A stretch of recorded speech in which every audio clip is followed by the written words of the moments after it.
Welcome back. Jonathan Schiessl also joins us on the show. Mahantesh is with us, and so is Kunal and Nuresh. But Jonathan, let me first come to you. What's been the overall momentum and view on India like? The naysayers have always been complaining about the punchy valuations. Is that still a concern, or the earnings growth that we have seen it has got them a bit shut?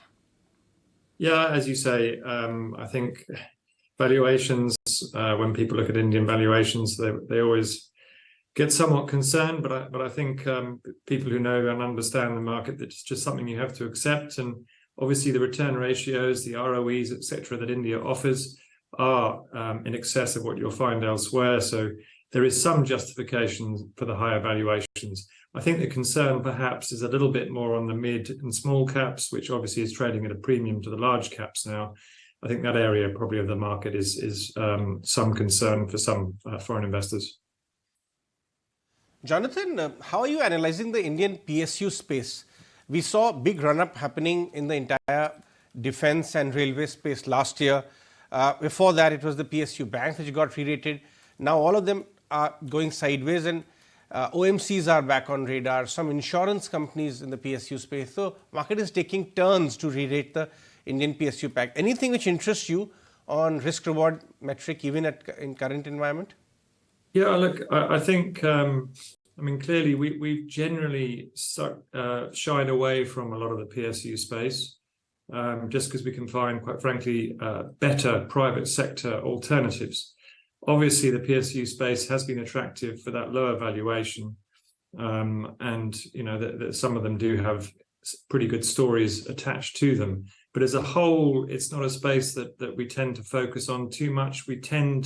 Our process tends to sort of try and focus on companies where we understand what the sort of shareholder actions will be. And obviously in the PSU sector, there is always a risk of divestments or other sort of factors at play. So generally, we shy a little bit away from them. But I think, as we all know, when the market trades at reasonably punchy valuation, people do start looking at the PSUs again. And obviously, there's some sectors where the PSU players give you a pretty good exposure as well. Actually, we have a colleague Sharad who's standing by to tell us what's the latest on Dalal Street. Sharad, what's the khabar? What's buzzing around in the dealer's room? Well, in the dealer's room, the street is expecting that mid-cap cement companies are in focus, and of course, Nuvoco Vistas would be actually particularly stock of interest. As what we are hearing from the dealers is, a couple of DIs have actually entered into the stock. They have acquired a significant portion. And importantly, the volumes, if you look at it, that's coming at almost 5 times its 20-day average. And the key DIs already invested in the company includes the names such as SBI Mutual Fund and ICICI Pru Mutual Fund. Now, 2 days ago, the company did meet Bajaj Alliance as well.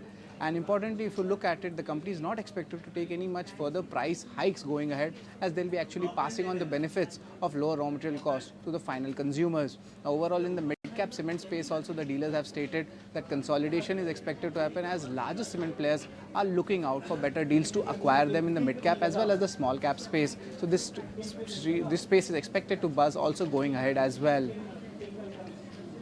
Mahantesh, comment on this one. Do you think cement and building materials is a better way to play the real estate theme right now? Because the real estate developers themselves have run up quite substantially.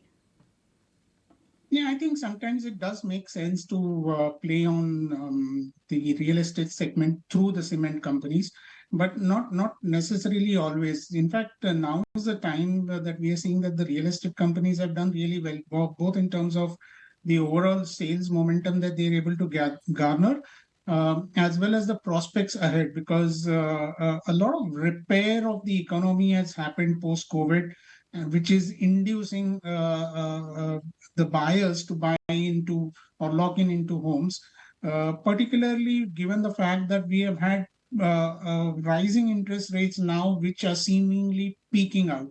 RBI hasn't changed the interest rates for quite a few months now, and it tells us that this could probably be the good time to lock in your home buying activity, because you will potentially see interest rates actually falling as you go ahead, because most of the home loans are variable interest rate structured, you will tend to find that benefit coming in through. So I don't believe that this is the time to get into the cement companies as a play on the real estate sector. Cement companies offer a play, typically better play when the infrastructure activities get a leg up or a boost due to a certain degree of activity. And now, since we are approaching an election year, these kind of activities will run its course. Now, I don't think fresh orders from the governments will be released wholesomely anymore till the new government comes in play. So therefore, cement is not, I would no, is not the theme that I would play right now. I want to get your thoughts on the way markets seem to be revisiting their love for two-wheeler stocks. Not that they are not doing good already, but if you look at the last 1 year chart of Hero Moto, TVS, Bajaj, even Eicher has shunned that the nervousness Street had with aggressive launches from TVS and Hero. Everything has come back in style, and one of the word people are saying that the new launch pipeline of all the two-wheeler companies are looking good. Is that the thing, And or not is only it that, expensive? not only that, it's not just about the new pipeline. It's just that the sales have started recovering. We have had a great deal of lull in terms of overall motorcycle sales, particularly in the entry level segment, for quite a few years, and that lull had induced a valuation drop in most of the two-wheeler companies. Barring a few, probably a TVS escaped that valuation drop, but you saw that valuation drop come in uh, earlier for Eicher, later for Bajaj Auto, and then continued to remain there for Hero MotoCorp. But having said that, since the sales momentum is recovering gradually, we should see better performance from two-wheeler companies, and that generic threat that two-wheelers always seem to have faced from electric bikes, electric scooters, is somewhat plateauing out, because we don't see much enthusiasm coming in for electrical bikes beyond a particular that filling activity that happened initially in terms of the demand fill is kind of over. So the sales momentum coming back, classically the two-wheeler companies are regaining their valuation momentum back again. Mind you, among the automobile companies, two-wheeler companies were known to have higher margins, higher ROEs and ROCs relative to the other automobile companies, and they were always termed cash generators. So I think the sales momentum is bringing that valuation mojo back into the two-wheeler companies. Point taken. But Jonathan, financials, of course, is one big favorite with the FIIs. What are the other big themes that you're watching out for? There has been this entire Make in India and manufacturing push, power utilities, public sector entities have been doing well. Are you seeing increased interest around these themes? To a degree, I think. Yeah, I think, as I've often said in the past, financials do remain probably the key sector, certainly from a foreign investor perspective. Obviously, some of the big, particularly the private banks and some of the other varied financial companies that you can find on the Indian markets, they clearly play into a lot of different sectors and different pockets of the economy. So buying banks or other financial companies does give you good exposure to the broader Indian story as such. So it is a good sector and will remain one for some time to come. Obviously, the other sectors would be some of the consumption-focused sectors as well.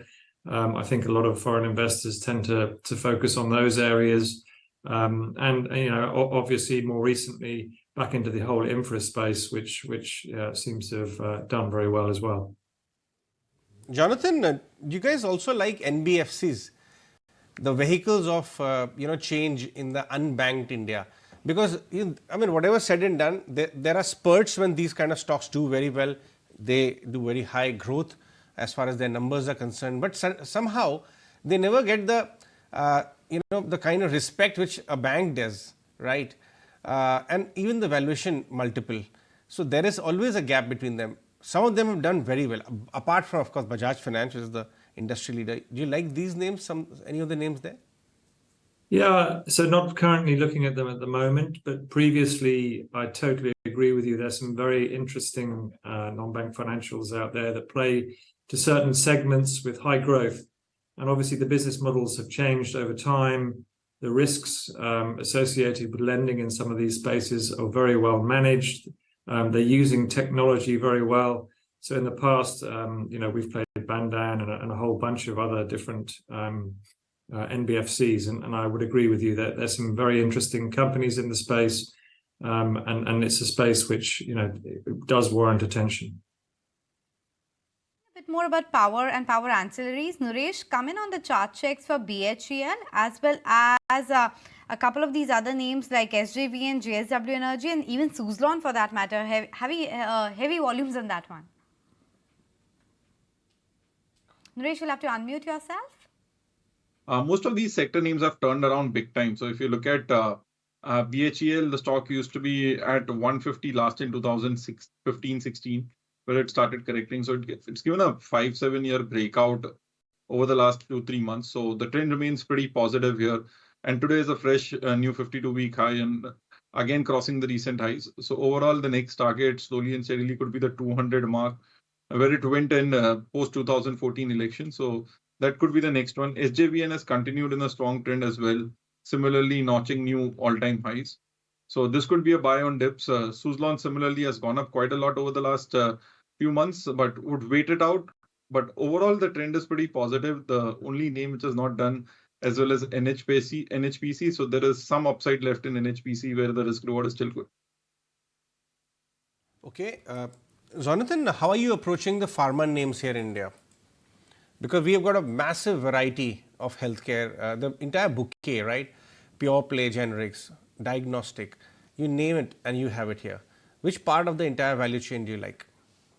Yeah, look, I think that's a very valid point. Another area where there's a lot of focus, and as you say, that you get a whole variety of different companies doing different things. At the moment, we only have one position in that space. Obviously, the question is, are you looking for domestic growth or, obviously the traditional more export type names in the area? I think as a pack, they've done pretty well, haven't they, more recently? Is that a defensive push? Or, is India now looking, is that whole sector going to push up again? We've only got a small amount of exposure to the pharma sector at the moment. Just one name, as I mentioned. But yeah, there are some interesting companies, but clearly, there's always other factors at play, be it FDA checks and what's going on the export side as well. So it's an interesting sector, but one has to be very aware of what's going on with the underlying names. This is something, Ajay, even you were pointing out yesterday, the up move in the RP Sanjeev Goenka group. So today, it is the retail arm, which is actually doing quite well. Spencer's Retail. Yesterday, it was RPSG Ventures. And then other companies, PCBL, etc. They've all done very well in the month gone by. Kunal, if you want to come in on the charts for these group companies. Yeah, so Philip Carbon, we were discussing that. So that's a stock which looks attractive. In fact, there was this point around 200, 210 mark where the stock consolidated, was a bit volatile. But then I think post that breakout of 210, it's been more of a clean upside for Philip Carbon. Looks very attractive even at current levels of 255, 260, where the stock has been trading mostly throughout the day. So I would still believe that there should be an upside of at least till 280 to 300 for the stock, given the way the momentum is shaped up. Spencer's, on the other hand, today seems to be more of a breakout candidate. So, we look out for price volume breakouts and stocks specifically coming out of a major consolidation. I think Spencer's is also showing those kind of signs. Stock is above 50 DMA. Good volumes today, seen for the stock about 74 plus levels. The next targets for the stock comes closer to 80, 82 levels, which means a further upside of at least another 10%. That's a pure play retail stock, but RPSG is a very different company because it houses the Lucknow IPL team, almost $1 billion in a 1,1400 crore market cap company. Just like any company which comes close is India Cements, which has got Chennai Super Kings. Jonathan, I'm sure you're watching cricket and what happened this time round. Assuming that any of these two Indian companies actually demerge their cricket franchises and list them separately, would you buy them? We don't talk about the cricket, do we, over in the UK? Anyway, yeah, look, it's clearly, these franchises have considerable value for the parent companies that do own them. I think, are they making money, the individual franchises? I think obviously before listing, we'd have to understand the business models. How are they profitable? If you just look at some other sports franchises listed elsewhere, a lot of them do burn a lot of cash. So I think, as you rightly say, an interesting sector, but probably need to understand the financials a bit better before being able to confirm whether we'd look at them. And I think a lot of people would say the same about Honasa Consumers as well. Mahantesh, this move that we have seen over the last couple of days, is it a catch-up that was warranted, or is it just too fast too soon?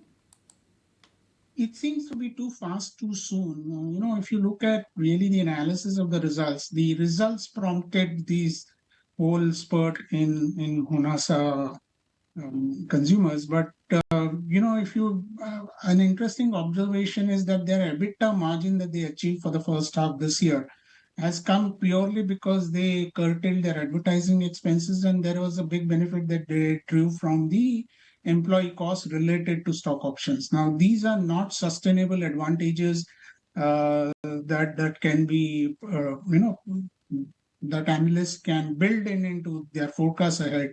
And therefore, I am a bit skeptical. I have already said before that this is one company which had a fractured balance sheet, and it will take a few years before that balance sheet will be repaired. I was talking about the results. The FY22 EBITDA margins were near similar to what we have achieved. That means 2 years ago, what they achieved is the EBITDA margin that they've achieved in FY24. So why should one be so excited about that company, which has already priced itself out in terms of the IPO valuation? So I'll wait out for the stock to correct and have a look at it. But right now, the business doesn't seem to be doing any better than what they have done in the past. What is the area of the market which you are looking very closely right now on the risk reward basis, which is looking attractive? So, I did mention about the hospital sector, right? This is one place where I believe there is ample room for growth. Particularly because as the health insurance penetration is growing, not just from the private sector side, but there is a considerable push that is coming in from the government side in terms of having health insurance, which translates directly into more hospital visits for a lot of individuals in India. And the hospitals in the listed space are the best ones to actually capture that growth ahead. So it's a sustainable kind of growth. The risk of obviously associated with these hospitals is that they very often gasp for growth, because the growth for an hospital comes only through having more and more beds, more and more hospital centers, and not every hospital can manage that kind of growth ahead. So having said that, if you build a portfolio which comprises of a clutch of hospitals within your portfolio, hopefully they as a pack will continue to grow better overall, given that the health sector is doing well. Point taken. Jonathan, what about the other themes which are doing quite well in the market? Real estate, consumption, and the entire premiumization wave. We were just discussing with a couple of retailers how the Black Friday sale is really picking up. Do you think this could be a trend where you can make money as well in the stock markets? I think, yeah, look, it's the premiumization and that whole area is, or the whole theme, if you like, is not a new one. It's clearly been one of the major stories around the whole Indian markets as consumers push up into better premium, better branded products. So definitely, it's a huge opportunity, I think, for many companies in India today, be they domestic or multinationals who are operating there. So yes, absolutely, a very important thing.